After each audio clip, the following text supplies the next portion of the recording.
you're estrogen dominant, if you tend to make a lot of estrogen, if you're by your body type, if you're buxom, round, if you have a tendency to gain weight, if you're built thicker rather than thinner, if you have thicker hair, if you have softer skin, these are all indicators that you may be producing excess amounts of estrogen or that you may be estrogen dominant. And that means you're going to be at risk for the untoward effects, the negative effects of the so-called female hormone. So, all women want to have thick hair, beautiful hair, soft skin, and be blemish-free, and have lots of collagen. All of these are associated with estrogen, but so are the side effects, so are the toxicities of estrogen, including stress, including blood clotting, including insomnia, including inflammatory disease, fertility issues, and immune diseases. So estrogen is a dual-edged sword. Using anti-estrogen strategies can be important, and helping your body make estrogen and process estrogen can also be important, and that's where essential fatty acids come in. That's how we started talking about estrogen and the fertility hormones, is via the relationship of essential fatty acids, EFAs, your ultimate EFAs. These are your hormone supplements, your pre-hormone supplements, your hormone-supporting supplements, your essential fatty acids. There's all kinds of ways that you can help support estrogen, including essential fatty acids and probiotics and fiber. There's also a hormone or enzyme, I should say, called aromatase.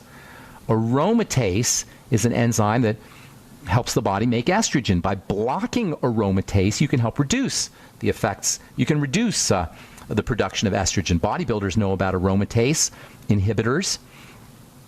Bodybuilders will use zinc as an aromatase inhibitor. There's a substance called chrysin, and another one called tribulus that can be used as aromatase inhibitors to reduce the amount of estrogen you're making. Bodybuilders, weightlifters are obsessed with keeping estrogen levels down.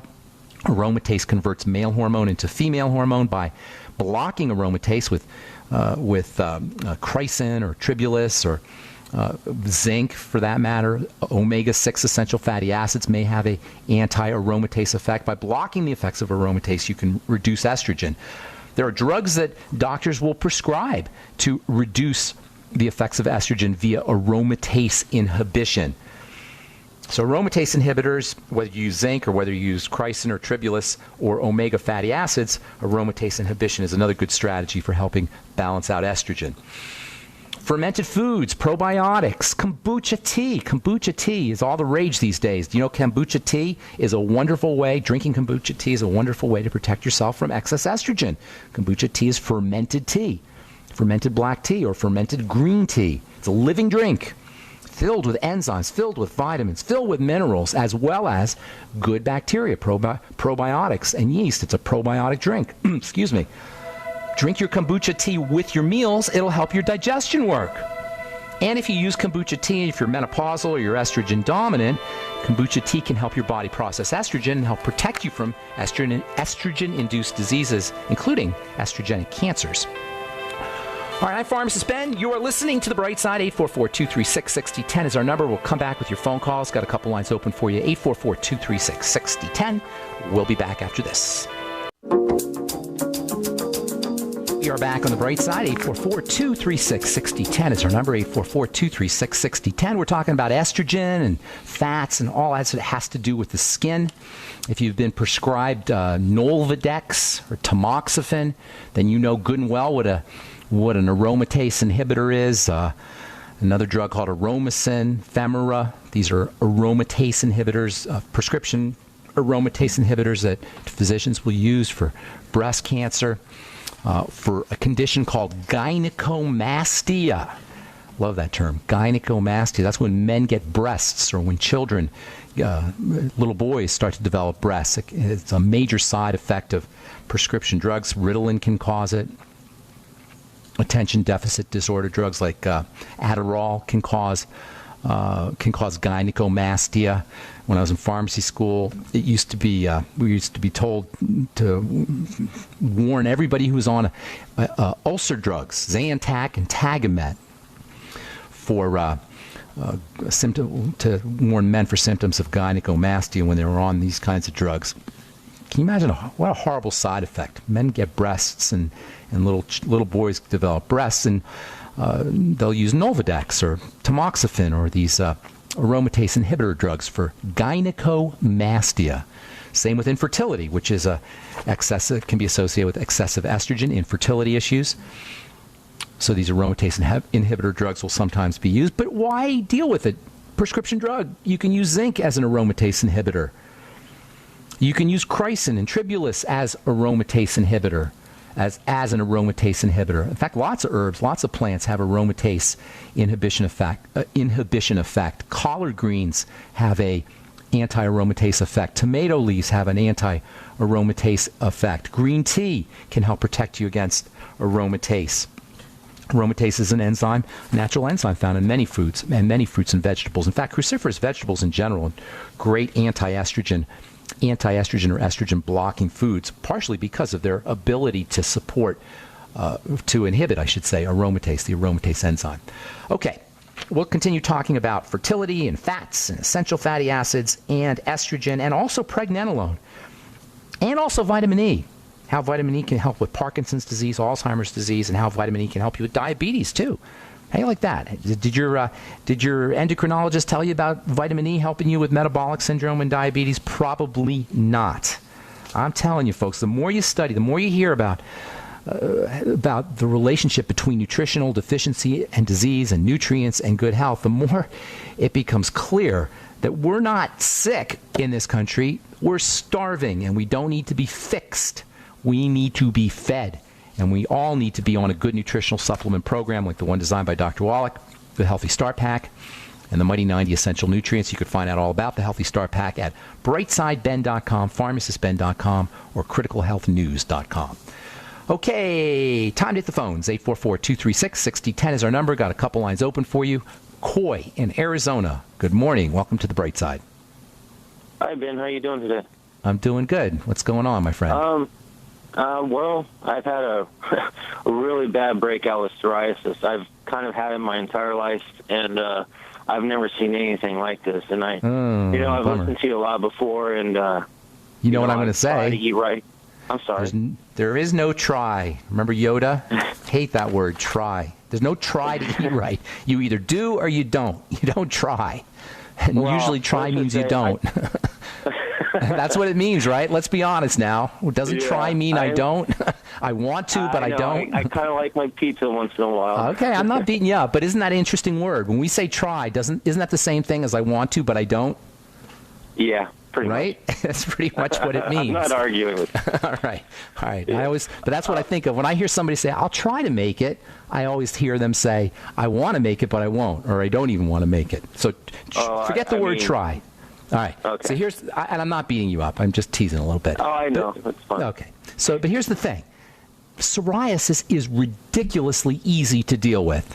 And we have more and more drugs coming out to treat psoriasis, supposedly. Just last week, I got an email from a dermatological magazine that I subscribe to, and talked about 4 new drugs coming out for psoriasis. Now they use these powerful anti-cancer drugs for psoriasis, these immune system inhibiting drugs for psoriasis. Let me ask you something, Coy. You say you've been listening to this program. You sound like a smart guy.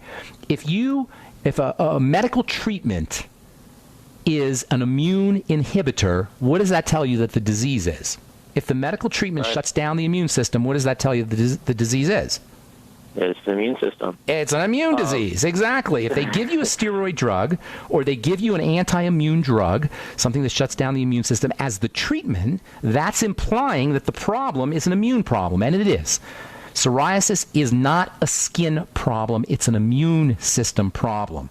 That means I did 2 of those pharmaceutical studies, actually. You did? What did they give you? The first time about 8 years ago, I took one where I took a pill, and it cleared everything up to a certain degree, but then once I went off of it, it kind of came back a little bit. This is before I ever listened to you and knew what was going on. What was? Really. Do you know what it was? No, they wouldn't tell me.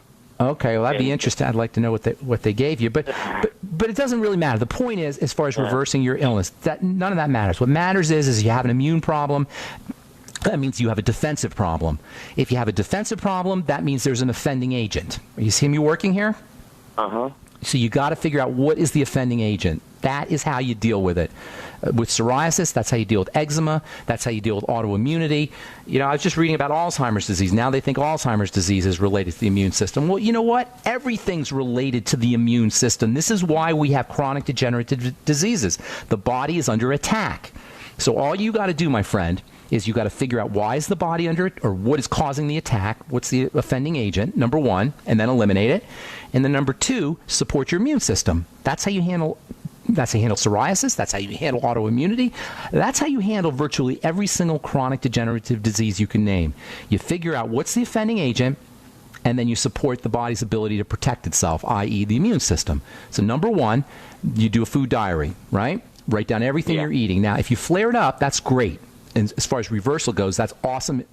That's a potential source of awesome information for you if you flare up. And that's true about any flare-ups in any condition on anybody. A flare-up means something recently happened. Something recently got into your body. And when I say got into the body, I really mean got into the blood through the digestive system.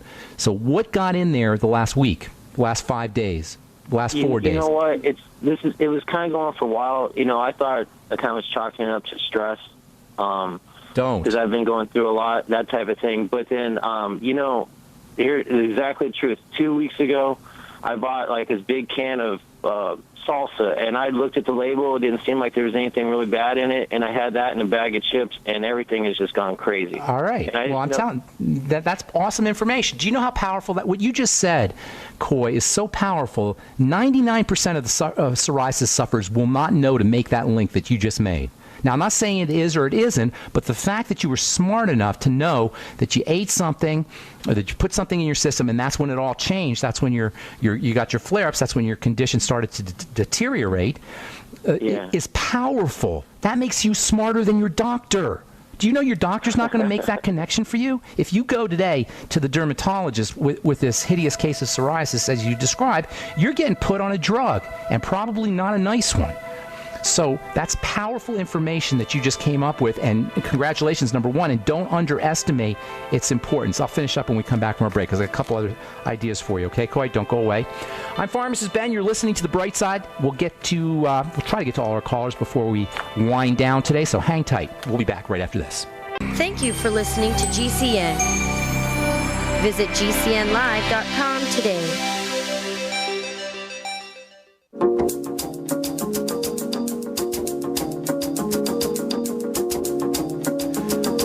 We are back on The Bright Side. I'm Pharmacist Ben.